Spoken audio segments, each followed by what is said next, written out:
Eu sou César Vanus, repórter, e você está assistindo o programa Percepção.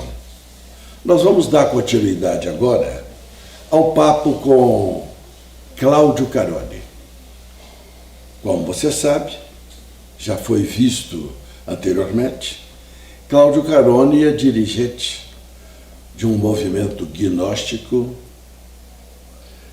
que tem o seu epicentro, vamos dizer assim, no místico recanto do Roncador, no Mato Grosso.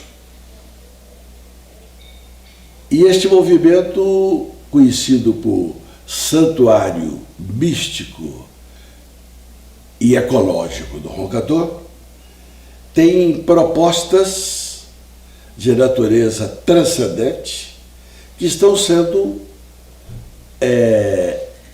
objeto de informações muito instigantes por parte do Cláudio Carone, neste papo com o repórter que neste momento lhes dirige a palavra.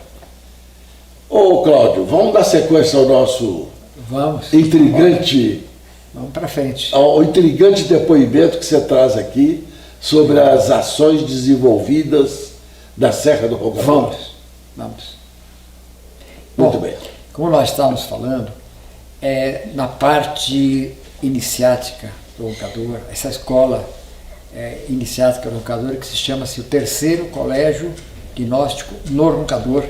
Lá então existe toda uma didática, uma pedagogia, para que nós possamos paulatinamente ir desenvolvendo o nosso corpo, a nossa mente, as nossas emoções. É um trabalho global, interno, no qual nós vamos nos preparando para elevar as nossas vibrações através de inúmeras práticas. E lá no santuário nós temos lugares apropriados para isso. O nosso próprio santuário, que é um bolsão, eu me referi a bolsão, bolsão geralmente é uma caverna, é uma entrada para o interior da Terra. Nem todas as cavernas têm passagem para o interior da Terra. E as que têm são chamadas de bolsões.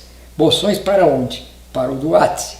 Mas são portais que nem todos têm acesso. Aliás, a maioria não tem acesso, justamente por essa falta de vibração apropriada para penetrar nesses lugares. Não é uma seleção assim a esmo, é uma seleção por questão de vibração interna. De formas que, para termos acesso aos mundos subterrâneos, nós precisaríamos fazer toda uma revolução geológica. Nós teríamos que alterar a nossa constituição física e atômica para poder entrarmos lá. O que teria que ser feito? Nós teríamos que aumentar a velocidade dos nossos átomos. Para isso, em outras palavras, nós teríamos que ampliar a eletricidade do nosso corpo. Nosso corpo tem eletricidade. E a nossa eletricidade, no estado em que nós nos encontramos, é uma eletricidade de baixa voltagem. Nós precisamos elevar a voltagem. Como é que nós podemos elevar a voltagem? De várias formas. Primeiro, através dos processos alquímicos de transmutação. O que é um processo de transmutação?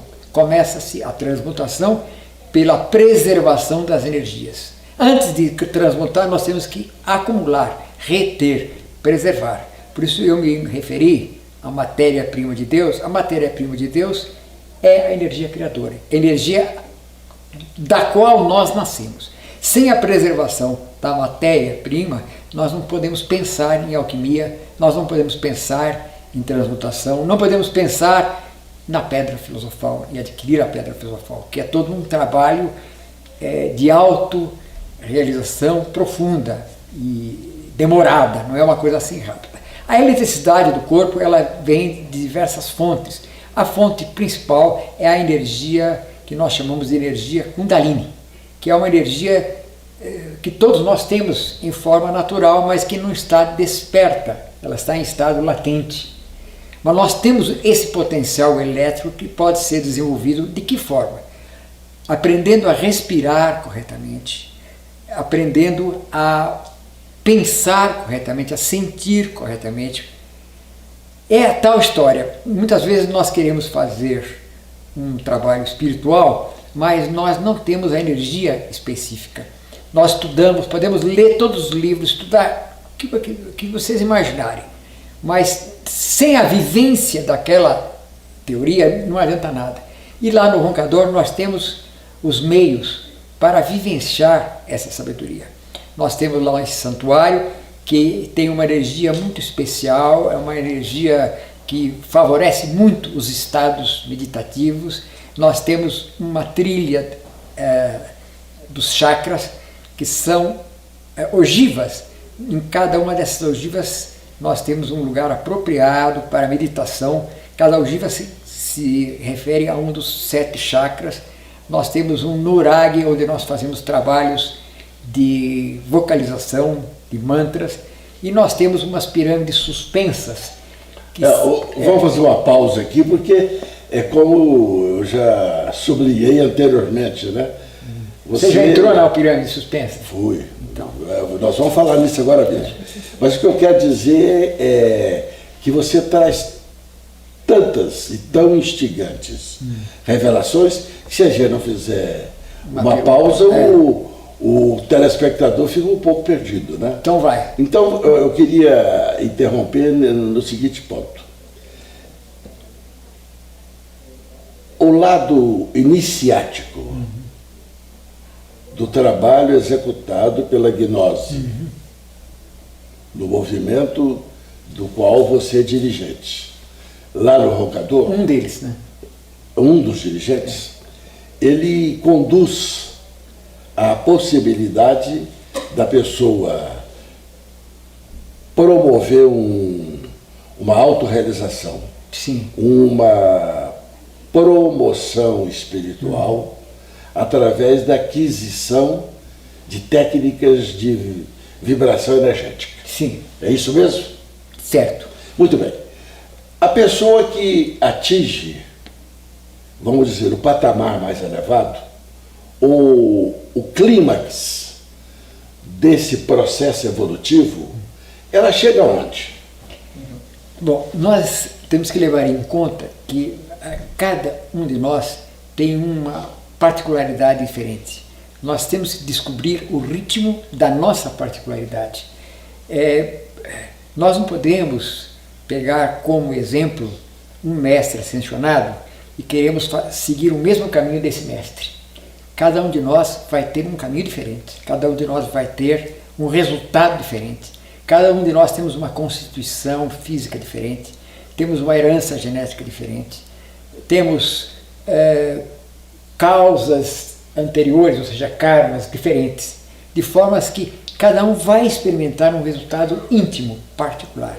Por isso que é bonito o nosso trabalho, não é um trabalho massificado, é um trabalho que se respeita muito a individualidade. Uma vez nós perguntamos ao nosso mestre qual era a função dele.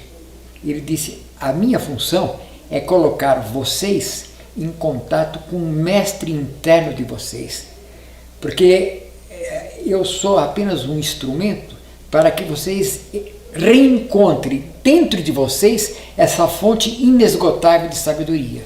Quando vocês encontrarem essa fonte inesgotável de sabedoria, quando vocês estiverem completamente convictos do que vocês estão procurando, quando vocês já tiverem descoberto o ritmo da vossa particularidade, eu não precisarei estar mais aqui, diz ele, porque eu sou apenas um instrumento. Então, a beleza no Roncador é essa liberdade que nós respiramos, no sentido de que nós não obedecemos nada mais, nada menos do que o nosso íntimo. E então existe, como você pode observar lá, uma disciplina muito grande, mas ninguém impõe essa disciplina, é um processo de autodisciplina, porque já temos um grupo relativamente grande de pessoas que já têm essa consciência, então não precisa ninguém estar fiscalizando, dizendo você faz assim, cada um já sabe o que faz, cada um está buscando o ritmo da sua particularidade, cada um aprende a respeitar a individualidade do outro, se é católico, se é protestante, se é ateu, se é espírita, entendeu? Nós não olhamos esse lado, olhamos a chispa divina que existe em cada um. E essa chispa Cláudio, divina é que interessa. atingindo esse patamar vibratório, que tem um significado evolutivo, Sim. é isso mesmo? Do plano Isso, espiritual? é. A pessoa fica sobrando num planeta como o nosso, de vibração inferior? Existem várias Ou caminhos. não? Olha, por Ou exemplo, ela fica dentro desse contexto terreno aí eu preciso como explicar um instrumento ou uma força para ajudar a evolução dos outros. exatamente. Existem vários casos. Primeiro precisamos compreender que que estamos aqui encarnados com esse corpo físico, nós estamos ainda presos a uma roda de reencarnação que nós chamamos de roda de samsara. Então nós estamos praticamente num cativeiro. Esse nós temos que nos libertar desse cativeiro. O que significa sair dessa roda de samsara, adquirir condições energéticas para nos tornarmos habitantes cósmicos. Os mestres ascensionados, cidadãos cósmicos, habitantes do cosmos, eles têm essa autonomia, nós não temos, nós estamos presos a esse mundo tridimensional. Nós estamos aqui tentando fazer essa transformação interna para sermos livres, cosmicamente falando. Uma vez que isso ocorre, nós temos várias missões a cumprir. Uma delas é ficar aqui para ajudar os nossos semelhantes. E existem muitos mestres que estão entre nós, ocultamente, invisivelmente, ajudando a humanidade, porque eles também foram ajudados. E eles têm, então, que ajudar.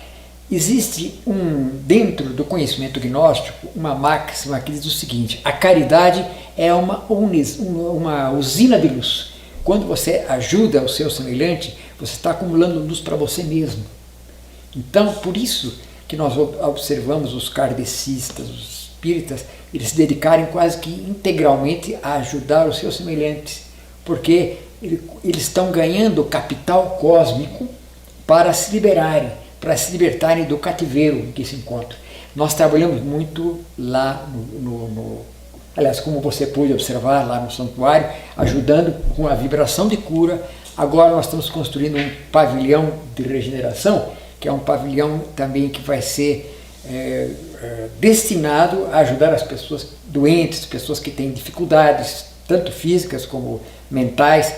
Nós temos lá um trabalho muito forte de vibração de cura. Temos também pirâmides de mesalira. Como é que funciona essa mesalira? A mesalira é uma pirâmide na qual existe dois aparelhos musicais, uma mesa, há um som acima, que é um som metálico, e embaixo um outro tipo de som. A pessoa deita nessa mesa e fica ouvindo um som, e através desse som ela entra num estado alterado de consciência, e para curar, então, para relaxar. Nós vamos agora mesmo dedicar um espaço maior para falar das pirâmides, que constitui, na verdade, algo charadístico, né? Charadístico, Mas eu queria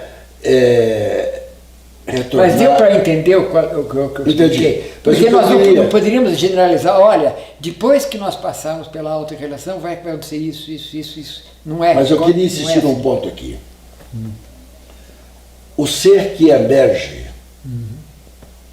desse processo iniciático, a incompletude, ou seja, que adquiriu as informações básicas que permitem a sua evolução espiritual, quer dizer, a sua transposição para um plano transcendente. Esse ser, como é que ele é situado em matéria de similaridade, de vivência, de percepção das coisas do universo, com seres que presumivelmente habitam outros planetas e que fazem parte de uma comunidade inteligente que estaria disseminada pelos outros corpos celestiais. Como é que é isso? Qual que é a similaridade, qual que é a diferença? Existe muita diversidade existe muita diversidade no cosmos de manifestação de vida. Então nós poderíamos generalizar, mas existe esse tipo humano, que é o nosso, que é, como nós sabemos, é predominante porque é a imagem de Deus. Nós fomos criados à imagem de Deus. Então, mesmo a partir do momento em que nós passemos por um processo de iniciação, nós permanecemos com essa imagem, mas em outros planos. Em outros planos. Nós vivemos num plano muito denso. E nós temos dentro deste corpo físico possibilidades de entrar em planos mais sutis, mas mantendo a mesma imagem daqui do corpo físico. Por isso que os corpos mais sutis têm a mesma forma dos corpos, inclusive as mesmas funções internas dos corpos materiais, dos corpos físicos. É uma questão de vibração. O que nós estamos buscando lá é elevar a nossa vibração para ter acesso a esses mundos ocultos. Porque nós estamos como que mergulhados dentro de um aquário. Os peixinhos que estão dentro do aquário, eles pensam que o universo deles é aquele aquário. Eles não sabem o que existe fora do aquário. Nós estamos mergulhados nesse mundo tridimensional. Isso me estimula a lembrar um ditado chinês que afirma que o peixe é o último a saber que vive dentro d'água. Pois é verdade, é isso mesmo. Ele não sabe. Nós somos, essa analogia isso, né? É perfeita. Analogia essa. Né? Então, o ser humano, ele tem um grande desafio.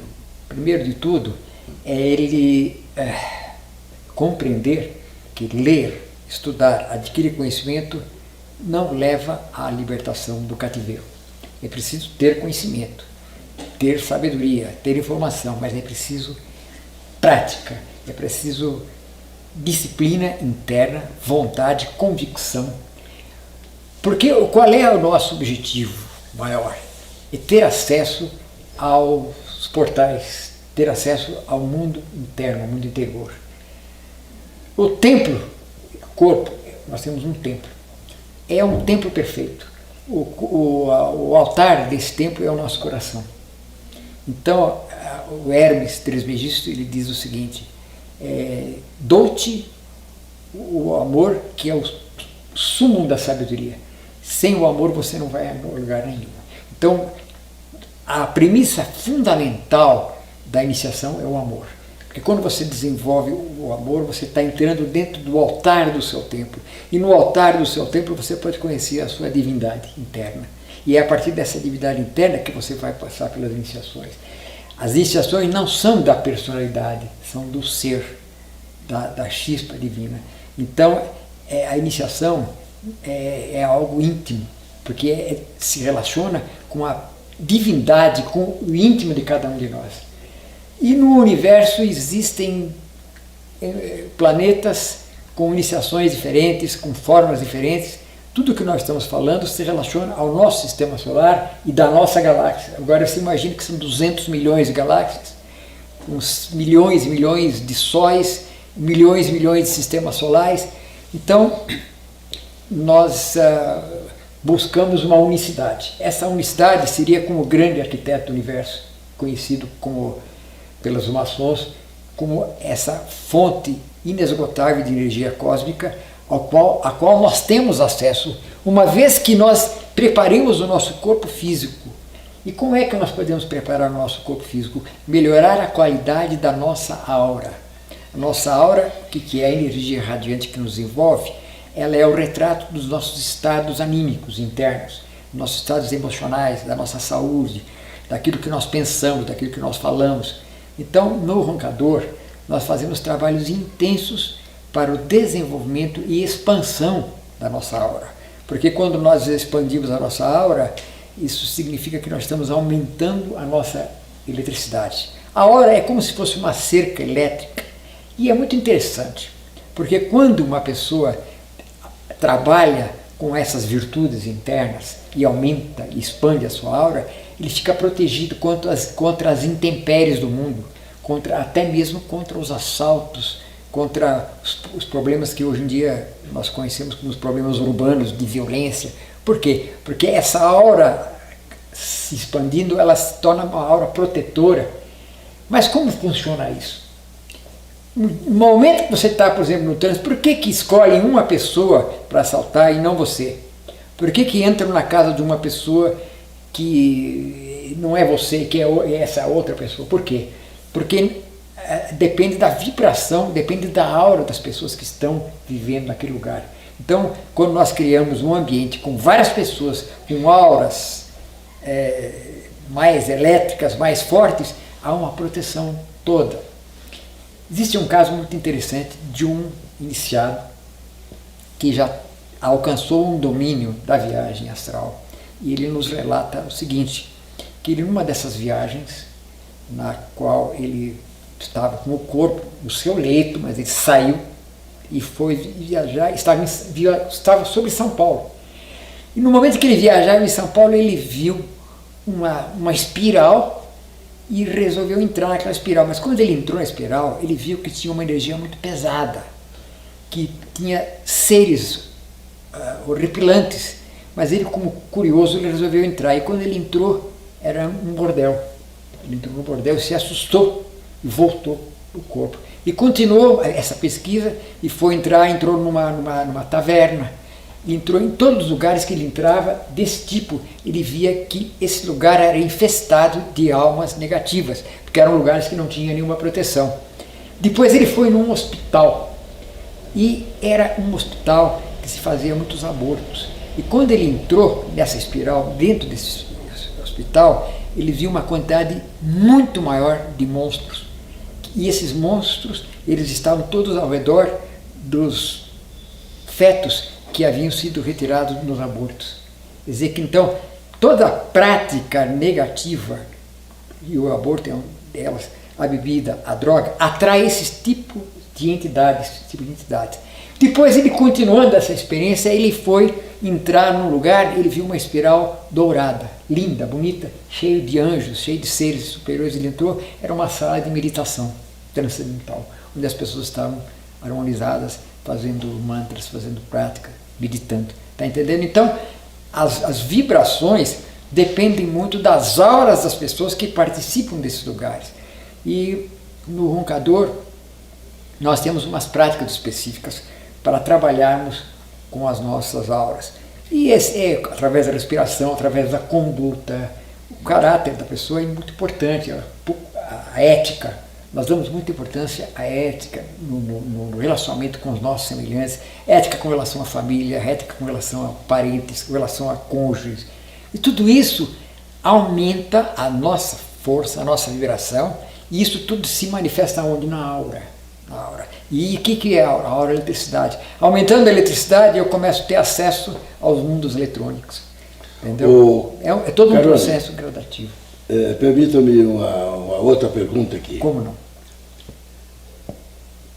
Presume-se, né, que esses seres, voltando à Terra Oca, tá, que habitam o mundo subterrâneo, sim, conforme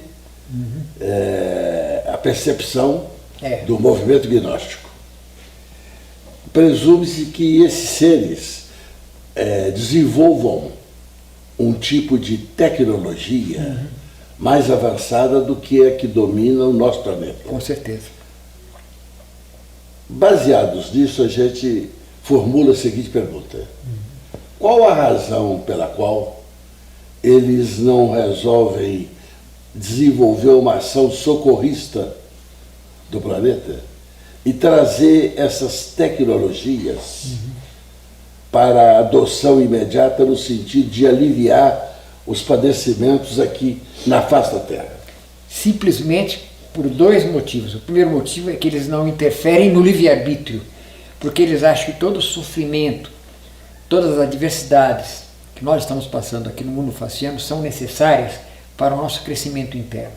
Se eles fossem fazer uma intervenção nos facilitando, isso complicaria mais a nossa situação. O que importa é que através do sofrimento, através da dor, nós possamos encontrar a causa dessa dor, desse sofrimento e cuidarmos. E é o que está acontecendo em grande quantidade de pessoas que estão se voltando para a espiritualidade, pessoas que passaram por grandes dissabores na sua vida, grandes decepções, penas morais, falências, perdas de entes queridos. Essas pessoas, quando perdem tudo o que têm, elas começam a refletir sobre a natureza da vida e ver que a vida em si é passageira, é efêmera, é sujeita à lei da impermanência. Então eles começam a buscar a existência, que é a vida da alma, é a trajetória da nossa alma. Então elas entram no mundo espiritual, não porque leram e se convenceram, mas pelo sofrimento, pela dor. Então eles não interferem nesse processo, porque eles sabem que não adianta chegar aqui e passar toda a tecnologia. Primeiro, porque se eles fossem passar a tecnologia para nós, correriam o risco de usar isso para destruir a humanidade. Ô Cláudio, a gente pode induzir do que você está dizendo que o comportamento filosófico da gnose é então absolutamente idêntico aos das correntes religiosas que dominam o pensamento humano? Porque, em teoria, é o que é dito também por toda e qualquer religião. Sabe por quê? Porque todas as religiões, todas as fontes de conhecimento vieram de uma mesma fonte. Só que cada uma desviou-se por caminhos diferentes. A diferença da gnose é que ela trabalha com a síntese. Então ela tem aspecto da gnose que você encontra no budismo, no shintoísmo, no cristianismo, no catolicismo, na eubiose, entendeu? É uma síntese de tudo. Então, nós, voltando àquilo que a gente estava dizendo, a gnose, ela aceita a lei do karma e sabe que você veio aqui para resgatar karmas. E para resgatar karmas, a gente passa pelo sofrimento. Um dos maiores equívocos do ser humano é rejeitar as adversidades, reclamar do seu próprio destino. Cada um de nós temos um destino que é o destino que nós necessitamos para crescer espiritualmente. E não vamos crescer na abundância. Ninguém cresce espiritualmente no meio da abundância. Se bem que, a partir do momento que nós adquirimos um centro de gravidade, de consciência, nós podemos ser bilionários e espirituais. Mas são raros esses casos. A riqueza material, ela é um obstáculo para a riqueza espiritual, mas elas podem muito bem caminhar juntas. É o caso, por exemplo, do Conde Saint-Germain, que era um homem milionário e era altamente espiritual. Os grandes templários eram todos homens muito evoluídos espiritualmente e foram os homens que construíram as maiores igrejas da Europa, da França, da Itália, na Alemanha, enfim. Dá perfeitamente para a gente combinar o mundo material com o mundo espiritual. É uma questão apenas de sabedoria, uma questão de saber levar isso com sabedoria. Muito bem. Ô Cláudio, eu vou fazer uma nova interrupção. Pode fazer. No nosso agradável bate-papo, para preparar o espírito do nosso telespectador para a história que você vai nos contar sobre o significado das pirâmides e nos remetendo também ao trabalho de cura espiritual no plano transcendente que se realiza no santuário místico e iniciático do Roncador. Até sempre.